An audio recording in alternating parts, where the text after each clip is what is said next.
My sister faked a pregnancy for months and planned to steal a baby from a mom. I used evidence to make sure she couldn't escape the consequences. She eagerly called me that morning about the party but didn't go. 7 months pregnant. Ethan, her puzzled boyfriend, arrived alone. She left first. He stated she would meet me after retrieving stuff. Her phone went to voicemail when we called. My mom concerned when Ethan and I returned to their apartment after 3 hours. When the door opened, Chloe was gone, but her purse was on the counter. She differs. Ethan paces, says. Her pregnancy bothers her, so she wouldn't disappear. I found them in her closet while Ethan examined the bathroom. 5-month labeled flesh-colored strapped pads of various sizes. Taking them out numbed my hands. See this, Ethan. I phoned. He spotted phony pregnant bellies through the doorway. She's faking pregnancy, I remarked. Ethan recognized her from appointments. I took her appointments. She had me wait in the car regularly. Too anxious, always said. I stole Chloe's laptop while he processed. Her search history frightened me. Symptoms, belly growth, and ultrasound photographs of fake pregnancy. After watching TV, Ethan sat hard on the bed. But why? We didn't want babies, so why does she? No guarantee we'd retain it. Find her. We need answers. She ran today. Ethan continued answering odd calls outdoors. Though she stated it was the doctor's office, she appeared agitated. While on her family plan, I reviewed her phone records online. The number kept calling, but Google couldn't find it. The Riverside Hospital psychiatric unit was revealed by reversing the inquiry. Why did the mental ward call her? Ethan asks. He recommended they inspect Chloe on the way to the hospital. We were halted by nurses. She takes our prenatal classes? Unenrolled rests. Her inquiries made other moms uncomfortable, so we asked her to leave yesterday. The nurse displayed parking garage surveillance footage of Chloe following a teen girl. She liked the solitary woman. As Ethan called Chloe's pals, I explored the flat. Hospital scrubs and false IDs were under the bathroom sink. Sophia Ward's picture was blank. The kitchen rubbish drawer included last month's infant formula, diaper, and car seat pay receipts. I predicted she would kidnap a sick infant. As Sophia Ward, Chloe browsed Oregon real estate ads and stored rentals on her iPad beneath the sofa. Applicants included a single woman starting over with a baby. Moving day was 3 days away. I expected her to kidnap and disappear with a child. Ethan shuddered. A odd SMS received on my phone. Chloe was pictured with others at a gas station 2 hours away. Somebody wore hospital scrubs and a baseball cap. Who's that? Please show Ethan. No idea. Check timestamp. This was taken an hour ago, he said. As we went to the petrol station, Ethan checked his phone like it was his last opportunity. Gas station clerk remembers Chloe. Her purchases included formula, bottles, and blankets. A friend purchased everything. Unable to identify the companion, the cashier said they stayed in the car. Something froze me in the parking lot. A maternity ward wristband was present. Today's date, patient number, no name. I said current. Someone gave birth today. Ethan examined the bracelet. He suggested calling the cops. He threw it trash instead of getting to the automobile. You did that, why? Simply touched his hair. No idea. Panicked. Kids shouldn't think Chloe hurt a mother. I discovered what I missed all day. Unread texts buzzed Ethan's phone. I found scrubs and ID in the flat's bathroom, but he didn't find anything. He advised us to leave instead of discussing the film with security. I whispered, pulse racing. Ethan, were you involved? His hands quiver as he backs against his automobile. Parking lot lights make him ill and yellow. He struggles to unlock his phone. When he waits, Chloe messages for weeks. I feel awkward scanning them. Chloe emphasizes protecting children from worthless mothers. Taking your property wrong. Chloe queries Ethan. She said she had one shot to be a mother. Ethan claims pregnant hormones drove her crazy. He never expected her behavior. I record every phone call before he changes his mind because I distrust him. My shaking hands almost dropped my phone twice. I contact Detective Laura Davis after receiving her number from the hospital.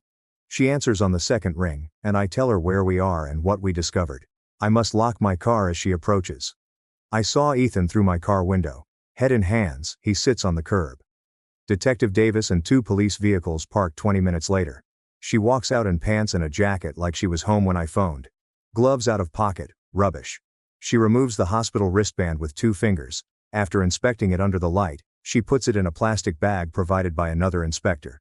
She approaches Ethan to look. Although I can't hear her, Ethan glances up and places his hands behind his back without asking. He stands and cops escort him to a car. Detective Laura Davis taps my vehicle window. She tells me to follow them to the station after rolling it down. The 30-minute travel keeps me watching the police car with Ethan. Detective Laura Davis leads me to a small station room with a table and 2 seats. Her water is across from me. She wants me to start again and confess. I spent 2 hours finding Chloe's closet's fake pregnancy bellies, the laptop search history, the psychiatric ward phone calls, the hospital nurse showing us footage of her.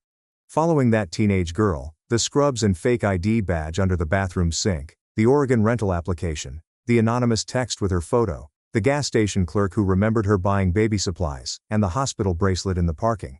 He preferred leaving to asking security. Detective Laura Davis takes notes uninterrupted. After I finish, she looks at me and says she understands how hard it is. Says, reporting your own sister takes courage. My courage is weak. I'm sick, scared, and alone. Detective Laura Davis returns the hospital wristband to her evidence bag. The station's strong lights help me see. The patient number and morning date stamp are there. Detective Laura Davis calls as I check the bracelet. Talking to a healthcare worker, she takes notes. After disconnecting, she says the patient number belongs to a 17-year-old girl who gave birth at 8:30 this morning. The hospital claimed that a bracelet from a supply cart near the maternity unit vanished around 9 a.m. Chloe near a newborn makes me anxious. In another room, Ethan and Detective Laura Davis chat. I wait about an hour for her. She sits and says Ethan knows about the false pregnancy since month 5. He spotted belly pads in Chloe's closet while searching. Chloe begged him not to reveal. She vowed determination and action. Ethan accepted out of fear and humiliation. Detective Laura Davis's expression shows her opinion of his decisions. Flipping it reveals her laptop. Current hospital security footage. Time: 9:47 a.m. She wears the same scrubs in the maternity unit corridor and flat. Examines the nurse's station. Chloe snatches a nurse's trolley passing. When someone round the corner, Chloe pulls back. Detective Laura Davis replays my sister arranging a baby kidnapping. The footage confirmed our fears. Detective Laura Davis lets me use my phone. Mom immediately asks whether I found Chloe when I call. Must tell her all. Hospital footage, fake pregnancy, plans to steal teen's child. Mom first doubts me. She says Chloe would never do this. She stops talking when I explain the month labeled fake belly pads and Chloe's maternity hospital surveillance tape this morning. On the phone, I hear her breathing. I'm unable to answer. Where is she now? Detective Laura Davis calls Mom. She broadcasts Chloe's automobile warning. All hospital maternity wards get her alerts within 2.5 hours. She suggests Chloe try another hospital if desperate to parent. Find her before she strikes another defenseless mother. Everything looks odd when my sister is called a threat to vulnerable moms. Detective Laura Davis hangs up and calls again. Her police and hospital security talks ring out. I realize my sister is being investigated by cops. This goes beyond familial turmoil. A crime is under investigation. Detective Laura Davis releases me midnight. People question Ethan more. She expects obstruction charges, potentially more, depending on the evidence. Ethan no longer interests me. Get Chloe before she does harm. I drive to Mom's to avoid my empty flat. Mom is in the dark living room when I enter. All baby shower decorations from this morning remain. Ceiling mounted pink and blue streamers. Banner of congratulations. Chair tied balloons. Nobody opened the table gifts. Mom sits in the center gazing blankly. Time passes before we talk on the couch. Mom finally gets up and fetches 3 photo albums and a shoebox of loose photographs from her bedroom. Spread them on the coffee table to discover anything we missed. Path of Chloe. Chloe has childhood photos. Chloe in high school. Chloe during family gatherings. Mom displays a picture from last year. Olivia invited Chloe to BBQ. Olivia's pregnancy announcement pleased everyone. Mom looks at photo, says, Olivia lost her baby at 12 weeks. Chloe thought that indicated certain people should be moms. Olivia deserved another opportunity. We thought she was helping, but now it looks different. Mom uncovers more older images of Chloe appearing serious. She sees Olivia's ultrasound photographs as one. Mom starts sobbing again, so I hold her hand while viewing photos. We give up and go to bed around 3 a.m., but I sit on Mom's couch staring at the ceiling, wondering when my sister changed. 7:30, Detective Laura Davis calls. Chloe's automobile was 35 meters north at a hotel. Officers arrived soon, but Chloe checked out. She often inquired about the region, especially maternity wards, the desk staff claimed. Since my phone-holding hands are numb, I perch on the couch edge. Detective Laura Davis said police are reviewing hotel and gas station CCTV to find Chloe's schedule. Chloe wants me to search her crime scene flat in 1 hour. I wake Mom and tell her about the call. She nods, weary and scared. A yellow tape covers the apartment door where I meet Detective Laura Davis. Now she has gloves, evidence bags, and a camera. Detective Laura Davis gently empties the bedroom nightstand drawer. Old magazines include a black spiral notepad. She opens to handwritten pages. Chloe writes. The first entry is 5 months old. Notes accompany Chloe's report on town pregnant ladies. Olivia always shopped with her spouse in August. Jennifer in the September coffee shop. Very exhausted. Lily at November bus stop, always alone. Details included in page notes. Lily's timetable. Her hospital door bus is number 7. Detective Laura Davis pictures every page while I try not to vomit. 4 weeks ago, Chloe wrote something scary. She compares ladies to pick the best baby. Writes about lousy moms. Young ladies accidentally pregnant who don't appreciate their gift. Lily's loneliness, fear and helplessness appeal to her. This page is photographed by Detective Laura Davis from many perspectives. My legs give out, so I sit on the floor. Besides mental disease, calculated. A predatory act. Chloe picked a baby after months of researching these women. Detective Laura Davis's shoulder contact and question make me uneasy. Nothing's okay. Police uncover a phone under Chloe's socks in the dresser drawer. Broken screen on cheap burner phone. She keeps only 3 contacts when she turns it on. A. Property, supplies. Detective Laura Davis instructs her partner to subpoena phone records. I shake my head when she asks about contacts. The A might be anyone. Oregon property may be the landlord. The baby shop Chloe purchased everything may be supplies. We enter the closet after Detective Laura Davis removes the phone as evidence. That journal about Chloe observing Lily has haunted me for months. Detective Laura Davis answers her phone in the corridor. I hear her voice but not words. Her stare has intensified. Hospital called. Lily notified security this morning that a Chloe-like lady approached her in the parking garage last afternoon. She insisted on inquiring about her due date, family support, and fear of giving birth alone. After Lily complained, security took the film. If Lily hadn't reported Chloe and trusted her friendliness, she may have attended delivery. Lily protected her kid by following her intuition, says Detective Laura Davis. Detective Laura Davis meets Lily at the station for 2 hours. She wants Lily to support Chloe's approach. Lily is 17, therefore a social worker will attend. Enough is hard enough without her alone. I drive home to shower, change and tell Mom what we found. She sits at the kitchen table with her coffee cup in both hands, speaking little. I depart for the police station as she sits. I meet social worker Emily Carter in the lobby and enter a tiny conference room. Lily sits with her hands over her pregnant tummy on a chair. She seems afraid and young. Black ponytail, central high sweater. I show Lily my phone photo of Chloe after Emily Carter introduces us. Lily nods quickly and pales. She claims that. This woman has attended my prenatal checkups for 6 weeks. She constantly says this is a coincidence and she was there the same time. She lives in a group home after her family kicked her out after she became pregnant. 3 weeks till her due date, she's scared. Lily says Chloe was always kind and gave pregnancy advice. Chloe attended Lily's solo labor as a birth coach. Lily considered it since she didn't want to birth alone. However, Chloe began asking odd questions about hospital security, camera doors, and nurse rounds. Anxiety made Lily stop replying to Chloe's texts. Lily was troubled when Chloe asked her when she was due and which hospital she'd deliver at in the parking garage yesterday. Emily Carter considers this typical. Caregiver trusting young moms without family support attract predators. Some have befriended pregnant women to abduct babies. They occasionally let mothers recuperate alone. They may get the woman to deliver and take the baby. The hospital security strategy was suggested by Chloe. Clinically, it sounds more genuine and awful. Cis-hunted 17-year-old. Laura Davis believes she found burner phone contact A. The owner is Megan Brooks. Riverside Hospital suspended the labor and delivery nurse 16 months ago for patient boundary breaches. Police visited her home after neighbors reported not seeing her for 3 days. Her car's gone. Landlord. She demanded early lease termination. She pondered if departing early would return her deposit. Detective Laura Davis hands me Megan's nursing license photo. Around 40, she has blonde hair and chilly eyes.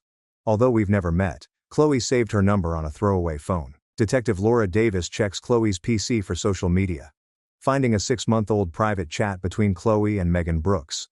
Pregnancy loss and sad birth dominate early communications. She admits to being depressed after miscarriage. Around month 3, Megan sympathizes and recalls helping moms, but the tone changes. Save babies and offer good kids second chances, urges Megan. Chloe asks for aid, happy. Megan shows her how to acquire hospital credentials online, produce false appointment cards, and attend pregnancy courses without enrolling. Communicating gets particular. Chloe monitors cameras and nursing schedules. Megan prepares and organizes maternity unit shifts. The finest mothers to target, they say. Single, young, vulnerable. I feel uneasy as Detective Laura Davis reviews months of planning. Not only my sister's mental collapse. Coach knew what she did. Megan's prior hospital security tape appears 20 minutes after Detective Laura Davis calls. Exactly 16 months ago. Megan takes up a baby from a nursery bassinet in Scrubs. Carrying the infant, she goes. A nurse stops her to ask where she's bringing the baby. Megan claimed the mother wanted nursing. The nurse denies the chart. Sleeping mother asks nothing. Megan's expression alters. Her reason for aiding is that the mother uses drugs and the infant needs better care. Her infant is taken by security. She cries for protecting innocent children from horrible parents. Detective Laura Davis says the hospital dropped charges to avoid exposure. Megan's nursing license expired without criminal charges. She waited for the proper moment and company. Mom calls me on my phone. Ethan visited her after bail. Though wearing an ankle monitor, he wants to chat. Mom sounds worried. I drive up and see Ethan on the front porch stairs. He stands and speaks fast when I appear. He never expected Chloe to act. He felt she had unhealthy daydreams and mourned. He should have spoken out, but he was terrified and confused and didn't believe his companion could. Staying on the road. I tell him via the screen door that his calm made everything possible. Each day he remained quiet. Chloe misled herself more. Another day Megan manipulated her. An innocent mother was harassed again. This dude keeps sobbing and apologizing. His look makes me uneasy. How someone could know something so horrible and do nothing is beyond me. He rests on the stairs, head in hands. Entering and locking. Seeing me at the kitchen table, Mom tears. She thought Chloe's oddities were mood swings during pregnancy. Mom believed hormones made Chloe emotional. Planning an actual baby shower makes her feel terrible. Gifts, decorations, fun. She feared that her excitement drove Chloe farther into the fantasy, making her think she couldn't stop or accept reality. I cuddle her while she cries. R.I.P. sister and daughter. Chloe texted pleasant messages and baby outfit photographs. No such person exists. Maybe she deceives herself. We can't reach her. Mom claims she should have known. See indications, she should have. Chloe tried hard to disguise it. Even her roommate Ethan didn't realize until it was too late. Detective Laura Davis calls me at Mom's. Chloe used her credit card for Oregon petrol. Police are retrieving security footage. She calls 15 minutes later to update. The clip shows a Scrubs and baseball cap person. Probably Megan given her height and build. Boxing up Megan's DMV-registered automobile. The artificial pregnant tummy is gone on Chloe. She's dressed casually and moving rapidly, glancing around like she's being observed. Stock the trunk before entering the petrol station. Timestamp. 2 hours ago. Oregon State Police are investigating, says Detective Laura Davis. Local officials monitor. Detective Laura Davis broadcasts gas station footage of Chloe and Megan studying a corner table map. Routes and notes are marked. Megan draws a finger route as Chloe takes phone photographs and indicates. Their next move is deliberate. Detective Laura Davis says Oregon officials are monitoring this rental house where Chloe intended to live as Sophia Ward. Since learning about the incident, our landlord, Victor Matthews, has cooperated. He would behave normally if Chloe or Megan wanted keys. Police arrive ready to move.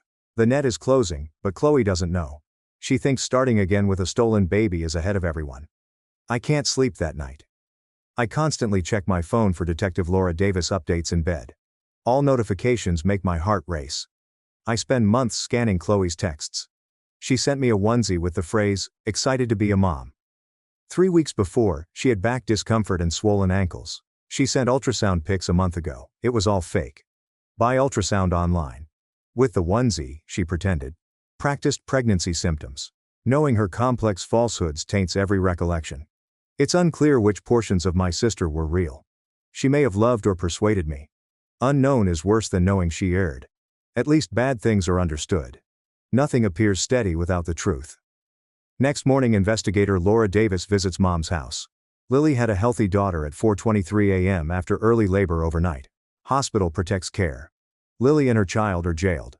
Official visits are allowed, and plainclothes workers monitor the maternity section.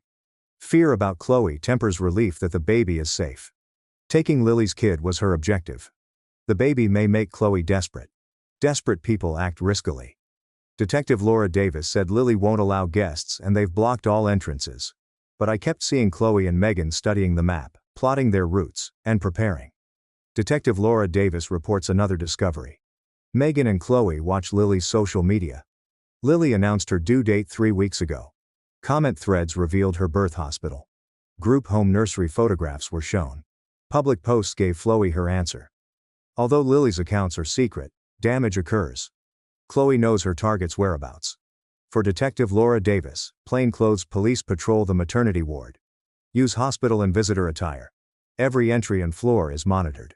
Security footage is being evaluated live. Bringing Megan or Chloe will result in instant detention. Action waiting is miserable. I get an afternoon phone from Ethan weeping. He found more evidence in his automobile than expected. The trunk contains a hospital badge maker and blank templates. Multiple Megan photo templates may be used for phony IDs. Without knowing why, he sensed Chloe was seeing someone. He trusted her grief counselor claim. Never checked or asked. He believed her because it was simpler than admitting truth. Stop him before he finishes his explanations. He was too upset to hear his deliberate stupidity justified. Every indication suggests this might have been halted sooner if someone had paid attention, if Ethan had asked questions. Mom would have followed her intuition, and I would have noticed more signals and visited more. We all chose comfort over truth. Eliminating avoidable disasters is our goal. The next morning, Detective Laura Davis called with surprising news. She found Megan's phone at a hotel 10 miles from Lily's hospital. Morning officers searched the room, but Chloe and Megan may have left. Departure was worse than discovery. Hotel room kidnapped war room. I sat down to review Detective Laura Davis's images. Maternity unit floor layouts with colored nursing stations, security cameras and blind spots were on one bed. A wall schedule showed minute-by-minute nurse shifts. Someone circled 3 p.m. Best window, near redshift. A canvas bag of branded baby clothing rested on the dresser. A stack of bogus discharge papers and 6 formula bottles. Megan's false credentials and blank baby name were on the applications. They meticulously arranged. Nobody imagined them anymore. The baby stealing plot worked.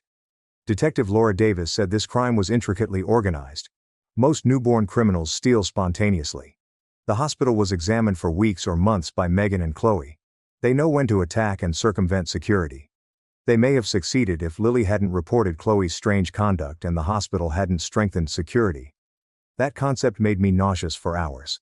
Detective Laura Davis discovered shocking evidence: Chloe's crazy high school calligraphy diary. As Detective Laura Davis suggested, I read it in the station.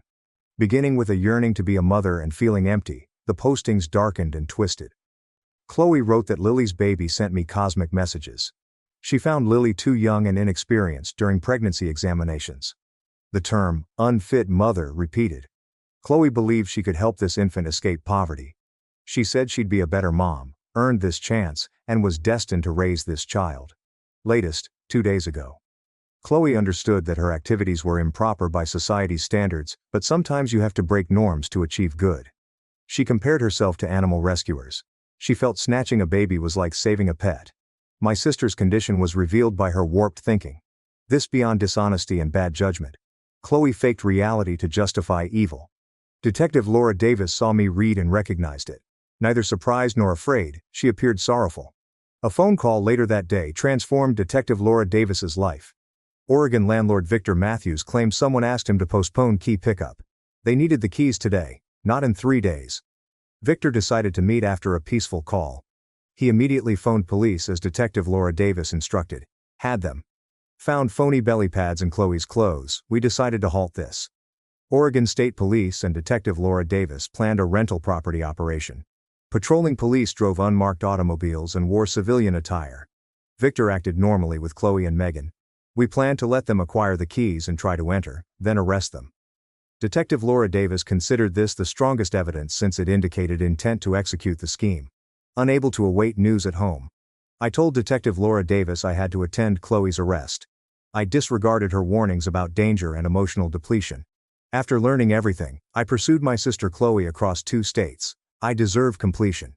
Detective Laura Davis waited for me in an unmarked vehicle 2 blocks away. Mom wanted to come, but I kept her home. Mom must be available if Chloe escapes or calls. Mom may struggle with Chloe's jailing. Driving to Oregon was tedious. For 2.5 hours, Detective Laura Davis drove as I checked my phone every 2 minutes for Chloe calls. Despite knowing she wouldn't, I waited for a message to fix things. After I couldn't react, Detective Laura Davis halted small conversation. Imagined what would happen when we arrived. Here 2.5 hours before 4 p.m., keys to rental homes. The quiet duplex was perfect for stealing a baby. Detective Laura Davis parked 2 blocks away and repeated the strategy as promised. Plainclothes cops were there. Some pretended to read newspapers in parked automobiles. Others dressed as dog walkers or runners. At his property management office, Victor Matthews was typical. If Chloe came, we could discuss before arrests. Detective Laura Davis hoped I might gently convince Chloe to surrender. Despite reservations, I tried. Painful wait. Detective Laura Davis recounted her former cases to kill time. She stated she'd seen several working women fake pregnancies or abduct newborns. It usually followed a major bereavement or mental illness. These women thought they were doing the right thing and deserved a kid more than the mother. It explained but didn't justify their actions. It mattered that Detective Laura Davis claimed Chloe was sick, not evil. I tried believing her, but that journal and Chloe's warped logic kept coming back. The property parking lot got Megan's automobile at 2:47 p.m. Heart palpitations tingled my neck. Megan cautiously looked around before leaving. Looking at her phone and street, she worried someone may leap out. I observed her enter Victor's office and converse via binoculars. Victor completed his part joyfully. The lot was vacant after searching for Chloe's automobile. Perhaps Chloe didn't arrive. She could have dispatched Megan to collect the keys while hiding. 10 minutes seemed like an hour. The lot received Chloe's automobile. Far from Megan's car, she parked. She started speaking like she was talking to herself or on the phone after a few minutes. Her fake pregnant tummy vanished. She seemed weaker without it. She appeared fatigued and frightened. Not guilty. Her face made me want to hug her and tell her everything will be well despite her actions and plans. From her car, Chloe walked to work. She watched me leave the unmarked automobile. In parking, she froze, staring at each other over 50 feet of pavement. I knew when she recognized the trap and was hooked. Her expression changed from tension to sadness. She dropped her shoulders and opened her lips to scream, but nothing came out. To appear cool, I extended my hands as I approached her. Laura Davis and the other cops stayed, but I knew they would go if Chloe bolted. Chloe cried before I came. She apologized again, stating she didn't mean to go this far. Her dishonesty was driven by her desire for children. Though I loved her, I urged her to seek therapy. Even if she wanted one, I wouldn't let her take another. I spoke more steadily than felt. In tears, Chloe spilled years-old words. 2 years ago, she told me about the concealed miscarriage. How she lost the baby at 12 weeks in her apartment bathroom as Ethan worked. She was ashamed because her body failed one task and never informed anyone. She quietly felt empty and shattered while friends and cousins had kids. She lied to Mom about phone language practice. She couldn't retreat while everyone was happy. The first belly pad was bought to confess discreetly. After feeling empty, the attention and delight were welcome. Month 5, she used larger pads and feigned symptoms to make them real. She believed in her ability. If she wanted a kid, she could have it without anybody noticing. Moving across the parking lot attracted my eye. Megan ran to her car when she saw police. She was chased and tackled by 2 police officers before hitting the pavement at the driver's door. She yelled and battled in detention, saying she was helping, and young women didn't deserve children they couldn't care for. Detective Laura Davis unlocked Megan's trunk, causing a scream. A large black bag on the hood was unzipped by Detective Laura Davis. Multiple-sized medical scrubs, Megan's photo, 3 phony ID badges with different names, and a comprehensive maternity unit floor plan with red shift change timings. Found security camera blind spots and poorly locked doors. Detective Laura Davis provided a written entry protocol for entering the nursery at 7 p.m., alter. Megan looked at us furiously after yelling. She boasted about safeguarding infants from unsuitable moms, knowing more than these naive ladies who got pregnant by mistake, and doing an important job.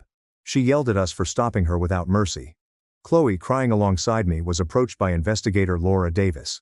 Chloe extended her hands before Detective Laura Davis grasped the shackles, wrists together, waiting. Chloe cried as Detective Laura Davis gently cuffed her. My sister seems calm, She ceased escaping, lying, and misleading herself. She looked at me and asked me to apologize to Mom for ruining the baby shower. Comparatively, minor stress hurt my chest. Chloe apologized for missing the celebration while in jail for kidnapping a baby. Mom arranged events, decorated, and ordered a cake. Detective Laura Davis took Chloe to a vehicle as cops dealt with Megan's birth rate and ungrateful mom outburst. I saw Chloe yell, "I'm sorry," at the window when they put her in the back seat. Ethan stood beside his car, expecting to vomit, an officer inviting him to the station for interrogation. Victor Matthews was astonished and asked Detective Laura Davis about his rental property as he left his office. I chased police cars, but returning felt forever. Chloe was interviewed by police as I waited with Mom, who drove up after I phoned. She mourned her daughter's breakdown and pondered how she missed all the indications.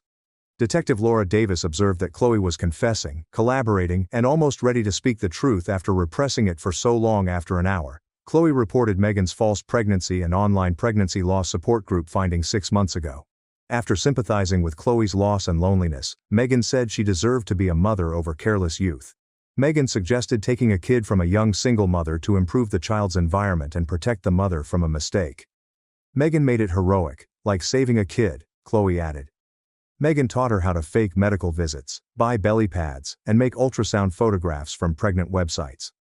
Megan had nursing supplies before being dismissed. She knew maternity ward security and operations. Lily was young, alone, and blogging about her pregnancy, so Megan chose her as the perfect target. She claims Chloe followed her for 4 weeks. Megan entered the maternity facility after shift change, grabbed the baby as nurses gave reports, and met Chloe at a particular spot using her phony ID. They loaded baby goods into Chloe's vehicle and drove to Oregon that night. 2 days later, a station psychiatrist interviewed Chloe privately. Mom and I waited outside for the exam. Everything left us drained and numb. The doctor diagnosed Chloe with serious mental condition from unresolved miscarriage grief after 3 hours. Though non-threatening, she needed considerable mental health therapy that jail wouldn't provide. Instead of incarceration, the doctor urged Chloe to get treatment and medication in a monitored mental facility. She thought Chloe's fantasy meant she had to have Lily's kid to satisfy her urge. Clinically, Chloe appeared ill, not treatable. Megan's opinion changed the next day, the prosecution said. Megan exploited weak women and was antisocial. They discovered she befriended at least 4 pregnancy loss support group women in the last year and suggested they rescue babies from unsuitable moms. Megan was sacked from nursing 16 months previously for trying to kidnap a baby from the hospital nursery, saying the mother was a drug addict who didn't deserve her child. She prepared when the hospital let her leave quietly without charges to avoid publicity. The prosecution accused Megan of kidnapping conspiracy, identity fraud, stalking, and attempted child abduction. Megan, unlike Chloe, was mentally well and recognized her actions. She tricked widowed mothers into abducting babies. A week later, Detective Laura Davis visited Lily in the hospital with me. Emily Carter, the social worker, welcomed us to the maternity unit. I found Lily cuddling her pink-blanked daughter in another room. She blanched with dread. Lily calmed down once Emily Carter explained who I was and why we were there, but she hugged the baby. She was apologized to for my sister's behavior and the fear and violation she must have felt being observed and targeted. I told her Chloe was in jail and would never hurt her or her kid. I was astonished when Lily glanced down at her daughter and said, she felt horrible for Chloe and could tell she was struggling despite talking in the parking garage at pregnancy classes. Lily was 17, but she seemed older, compassionate, and protective of her kid. This tragedy reminded her how delicate new life is and how easy things can go wrong, so she named her baby, Hope. Her intense love for her kid made me pleased Chloe's trick failed, and the baby went to her real mother. In the following hour, Emily Carter connected Lily with young mother programs, teen mom housing, child care to complete school, and stalker trauma treatment. Lily reared her child with group home and social services help. While studying for her GED in community college, Hope attended group home child care. Her assured discussion about her future refuted Chloe's assumption. Not a horrible mother, Lily. The young mother who loved her child needed support, not condemnation or theft. A prosecutor met with me, my mother, and our lawyer 4 weeks after Chloe's arrest to discuss charges.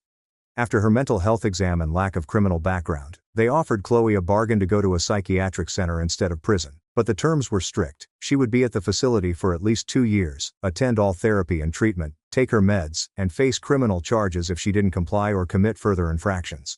Her supervised release included mental health and therapy checkups.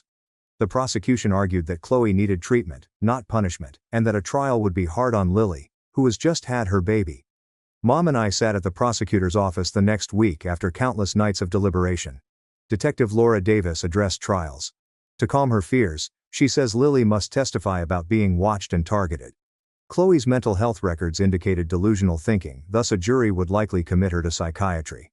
Chloe's evaluation favored rehabilitation over punishment, the prosecution said. Answering Mom's jail time query, the prosecution said Chloe would undergo specialist therapy. After everything, Lily cradling baby Hope, I couldn't let her face Chloe in court again. That afternoon, we signed our plea deal. We cried in the parking lot. I heard about Ethan's allegations 2 days later. His lawyer said Chloe influenced him, and he didn't comprehend. However, the prosecutor found text exchanges suggesting Ethan knew about the phony pregnancy for months, knew Chloe was preparing hospital supplies, and stayed quiet. Despite the danger, he grabbed gas station evidence, tried to direct us away from hospital surveillance film, and never called police. The prosecutor suggested 3 years probation, 200 hours of community service, and twice monthly therapy. Ethan's counsel encouraged him to accept a trial since obstruction and accessory charges might result in jail time. Mom stated he wept after signing the agreement. I felt sad for him, but was infuriated because his quiet allowed Chloe do everything. Chloe was hospitalized 3 hours away in a college-like psychiatric facility. Mom and I visited Chloe following her rescue. Checking in at the main desk after security. A community place with cozy sofas and window plants was our objective. Chloe wore regular clothing with her hair back and makeup off. I found her smaller and odder than my sister. She sobbed and apologized across from us. Mom holding her hand confused Chloe. She stated the drug helped her understand her bad behavior. She wanted explanations for her terrible views. She scared Lily, wounded others, and jeopardized a baby. Though Chloe screamed for most of the hour-long visit, I saw my sister through the lies and preparation. A doctor requested a private meeting before leaving. An elderly woman with gray hair and a smile explained Chloe's diagnosis. Chloe misled herself to deal with losing a baby 2 years ago. Hidden miscarriage by Chloe. She had problems conceiving thereafter. Health concerns that might complicate pregnancy were told about by doctors. Instead of grieving, Chloe's brain assumed a pregnancy for attention. The doctor says she will overcome her melancholy, distinguish reality from fiction, and handle tough sentiments. She said Chloe might stay for 2 years or longer depending on her growth. 4 weeks following Chloe's transfer, I started therapy. I sobbed and told her my sister lied for months, and planned something horrific in our first session. After listening, my therapist astonished me. She said I could love and loathe Chloe. That such sentiments fit. I could miss my phony sister while helping my real sister. That proved my feelings were multifaceted. We discussed trust, restrictions, and aiding without enabling in subsequent weeks. Despite her mental disorder, Chloe made decisions. After treatment, I slept better and stopped worrying about Chloe and Lily phone updates. Mom battled more than me in everything. She thought Chloe's strange behavior throughout pregnancy should have prompted further concerns. Her roommate Ethan didn't comprehend when I told her that Chloe bought false ultrasound photographs and wore fake pregnant bellies. In Chloe's institution, we started monthly family therapy. Our therapist helped us set limits. How to watch Chloe without accepting her decisions. Mom conceded she couldn't stop Chloe's collapse. Some cover their anguish effectively, no one notices. 3rd month of Chloe's therapy. Reports on facility progress. Chloe finished treatment, took her pills, and understood her conduct. She sent Lily an apology for stalking, upsetting her, and threatening to abduct her baby. Letter expressed responsibility, and recognized Lily's fear and violation. When I called Emily Carter to ask if we should mail it, she stated Lily wasn't ready for Chloe. Lily was focused with her child and future, so Chloe's letter may slow her recuperation. Chloe agreed when we informed her. Said she learned healing wasn't forgiveness. That acceptance seemed like progress, like she was finally living in reality instead of her fantasy world. Megan's trial began then. Chloe's lawyer stated she wouldn't testify owing to digital and physical proof. The prosecution examined hospital floor layouts, false IDs, and Chloe and Megan's kidnapping texts. Megan visited hospital-restricted areas during her suspension, according to security footage. Online media covered the 2-week study. Her attorney claimed Megan was mentally sick. Her doctors diagnosed antisocial personality disorder and comprehended her actions. She testified without emotion that she was saving newborns from terrible moms. The jury convicted her of 7 felonies, including stalking, identity fraud, and abduction conspiracy. The court emphasized her predatory behavior during her 7-year jail sentence. He said she exploited weak ladies. After reading her sentence, I was glad Megan couldn't injure anyone. 4 months after everything transpired, Ethan wrote. He described how helping at a mental health crisis family group showed his shortcomings. He admits to denial and cowardice. Though Chloe was suffering, he ignored her and prayed for the best. His silence made her hallucinations worse till she wanted to take a baby, making him feel awful. Letter asked no forgiveness or justifications, trying to avoid his mistakes, he informed me. I respected his honesty but didn't forgive. Perhaps. But the wrath was too raw. The treatment team updated Chloe after 6 months. Treatment helped Chloe overcome her miscarriage and infertility pain. She could now distinguish illusion from reality. Know her ailment during the false pregnancy. The best news was that Chloe created an institution pregnancy loss support group. Her suffering helped others avoid dangerous sadness. The therapy team was pleased that Chloe was using her emotions to assist others rather than lying. Improvement may earn her supervised day passes after 5 months. That news made Mom cry gleefully, and I felt hopeful for the first time in months that Chloe might survive. Okay. Some weeks following that visit, an unknown number texted me. Opening it revealed a fat infant with bright eyes and the largest smile on a lap.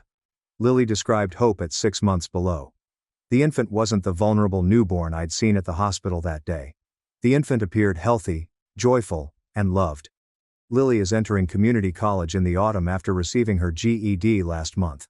Lily attended lessons while Hope was cared for at the group home.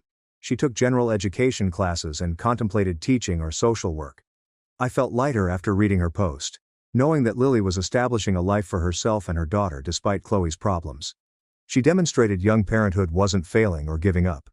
After giving Mom the photo, we both sobbed joyful tears, relieved this portion was well. 1 month later, the prosecutor mentioned Chloe.